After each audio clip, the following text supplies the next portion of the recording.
oduuammee dhimma Iraan, Israa'el fi Ameerikaa, ilaalchisee kabajamoo hordoftoota keenya baga nagaan dhuftan. Amma odeeffannoo yeroo ammaa haala addunyaa irratti xiyyeeffannee isin biraan geenya. Waltabdiin siyaasaa fi waraanaa jidduu United States gidduutti hammaataa jiraachuun beekama. Gaaffiin hedduun yeroo ammaa ka'aa jiru keessaa inni guddaan.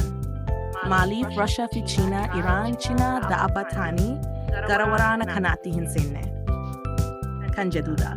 Jecha hiriyaa jedhu yeroo hedduu akka walitti dhiyeenya dhuunfaatti ilaalla. Garuu keessatti siyaasa addunyaa, keessumaa ji'opolitikaa keessatti, michummaan jechuun yeroo baay'ee waliigaltee wal ittisa hin taane tumsa tarsiimoo ta'a. Hariiroon Russia, China fi Iraan gidduu jiru akka NATO miti.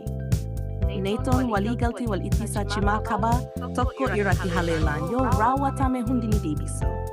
Garuu biyyoonni sadan kun akkas miti. Isaan walitti dhufeenya isaanii irratti tumsa tarsiimoo, mijataa tarsiimoo irratti hundaa'u.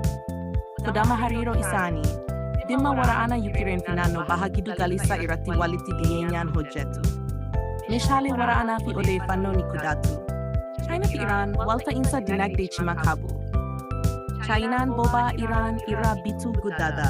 Akkasumas karoora misoomaa yeroo dheeraa keessatti hirmaachirti. Russia fi Chaayinaa humnoota addunyaa lama ta'anii olaantummaa addunyaa kan Ameerikaa morman.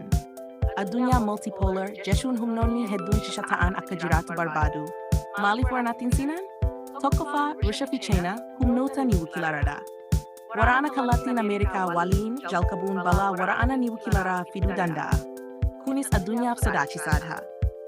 Kanaaf loltoota isaanii gara lolaatti erguu irra deeggarsa siyaasaa fi meeshaa waraanaa karaa alkallattiin kennuu filatu. Lammaffaa tasgabbiin gabaa addunyaa isaan barbaachisa. Chiinaan dinagdee ishee daldala addunyaa irratti hundeessite. Waraanni naannoo balaa ta'e daandii daldalaa fi boba'aa jeequu danda'a. Kun immoo dinagdee ishee irratti miidhaa cimaa geessisa. Ruushaan ammoo yeroo ammaa waraana Yuukireen keessatti hirmaataa jirti. Waraana biraa jalqabuun humna ishee dadhabsiisa. Akkasumas gabaa boba'aa tasgabbaa'aa barbaaddi. Tarsiimoo siyaasa biyyoonni kunneen lola kallattiin seenan osoo hin taane, Ameerikaan baha giddu galeessaa keessatti yeroo dheeraa akka fiksuu fi qabeenya ishee akka baastu hawwu, kun immoo dantaa tarsiimoo isaanii keessatti ilaalama. Akkasumas waltajjii addunyaa irratti akka giddu galeessitoota naga fakkeessanii of dhiyeessuuf yaalu. Yoo waraana seenan karaa kana ni dhabu. Sumura walumaa galaatti Russia fi China obsa tarsiimoo fayyadamu. Iraaniif deeggarsa siyaasaa fi meeshaa waraanaa kennuu danda'u. Garuu loltoota isaanii kallattiin gara waraanaatti hin ergan. Dantaa isaanii dursa ka'anii murteessu. Kun ture gabaasa keenya yeroo ammaa. Odeeffannoo waqtaawaa fi qorannoo argachuuf nu hordofaa, share waliif godhaa. Ani isin bira ture galatooma.